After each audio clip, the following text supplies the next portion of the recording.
All right, we're starting. So I spoke about what's going on in the market, my predictions, my weak, feeble predictions for what I think is coming. And I got a question about that, and it was: Is there a shortage? Is there a housing shortage or shortage of supply? So, in my opinion, absolutely, but that is very, very localized, right? So in on Long Island, there I believe there is a real shortage of supply. Now, there's a few parts to that and what that means, right? Now, obviously, the simple law of supply and demand is if there's a shortage of supply, price goes up because the demand will pay more for it. And the opposite way, if there's too much supply, then demand will weaken. And if there's more supply than there is demand, then the prices will go down. Now, we've recently had a tipping point in the market, right? We were going up pretty much nonstop from 2008 to the summer of 2022, right? 14 years. And now things, according to some people, have leveled off. According to a lot of other people, are on its way down. I believe we're on our way down. I'm seeing 5 to 10% softening, and without a doubt, a lot less buyers because obviously the crazy, ridiculously not normal interest rates that were around for the last couple of years, 3%, I mean, absurd numbers, unheard of numbers, allowed a glut of affordability. I want to in some way compare that to what happened in 2006 and 7, where anyone can get a mortgage and the market just kept feeding these people who had no possible way to make payments on these mortgages. That's not what was going on. People were qualifying. You just needed a lot less income to qualify for any given loan amount because the rate was so low.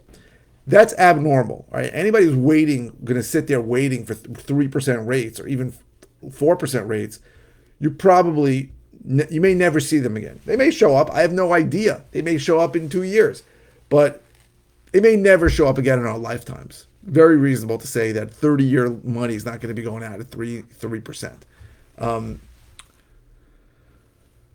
So that shift, that sudden shift in the affordability of housing has caused a few things to happen. So in certain markets, the markets that really had crazy run-ups and no business being where they were, those have corrected significantly.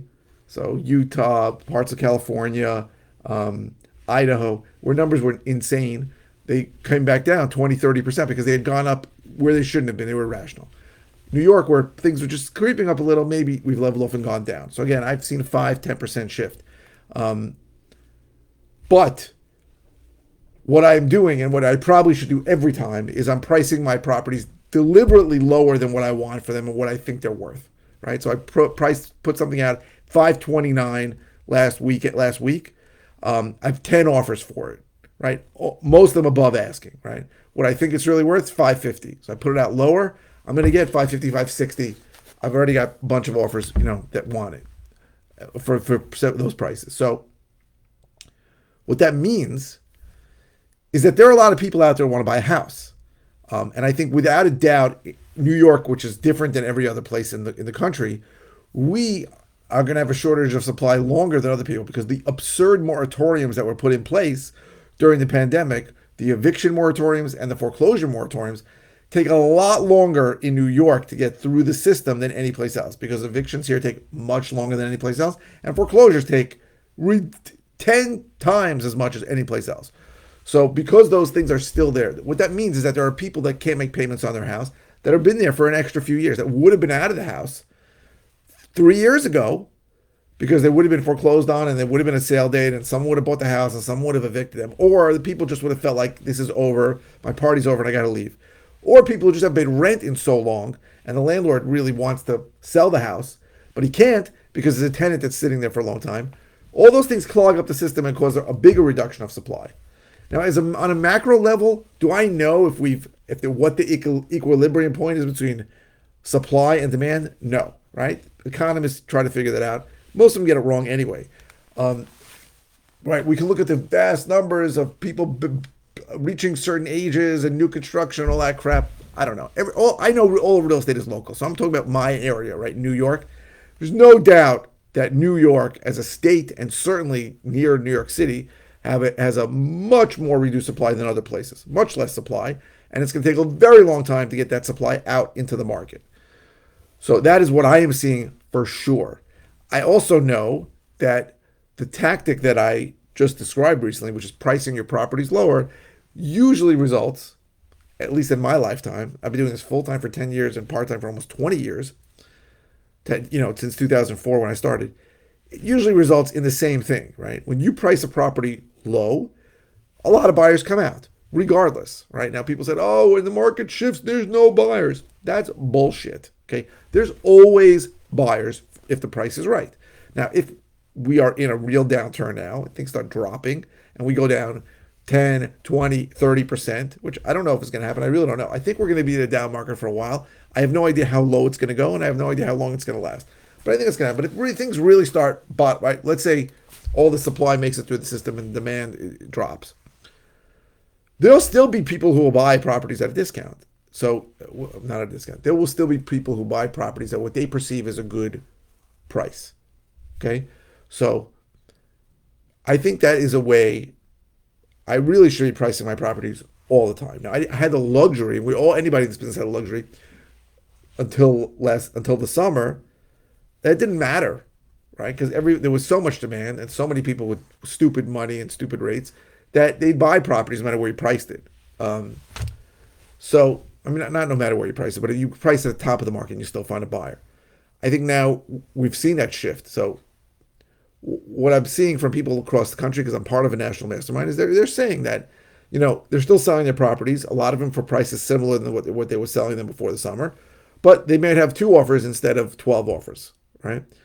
My theory and my system of pricing things lower than the market, I believe is probably something I should do all the time, right? And it's counterintuitive, and a lot of sellers won't do it. And when I list properties for people, I tell them that, and they don't believe me, and they're like, well, if I put a property out at 550 that I think is really worth 575, what happens if somebody comes in and offers 550? And that's happening right now. And the answer is, we're countering your offer at $30,000 above asking, right? That's just the way it is.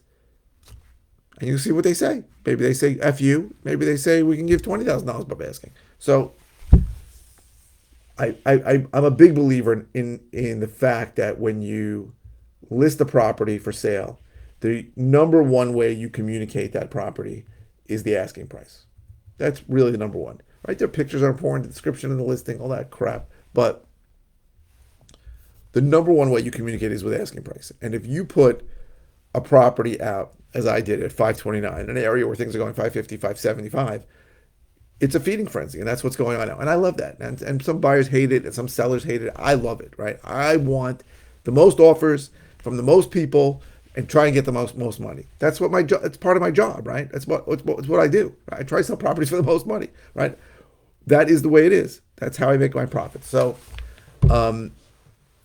is there a shortage in New York? Absolutely. In the rest of the country, I don't know the answer. There probably is in a lot of places. Let me move this a little. I don't know if it's better because my desk is a mess.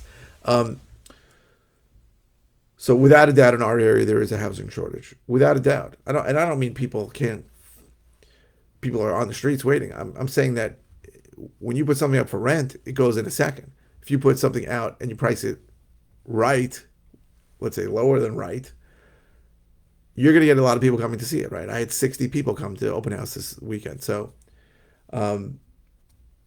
those are my thoughts. I hope this was helpful.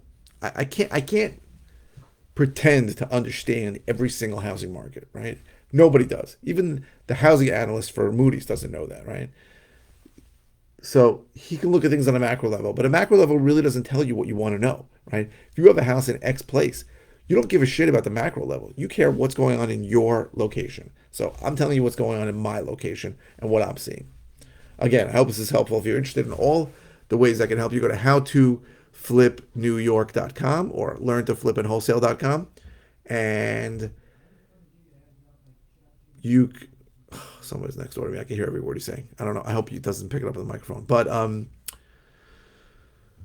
if you're watching on YouTube, please subscribe. If you're watching on any media channel, please click the thumbs up. The likes really help the algorithm. A lot more people are seeing my videos because a lot more people are liking them, and a lot more people like them after they see them, and it's a good thing that happens. So also, please keep the comments coming. I post 5 times a week. I usually don't know what to say. This came from Allie. Thank you for your suggestion. You can ask any question. It does not have to be about the video you're watching.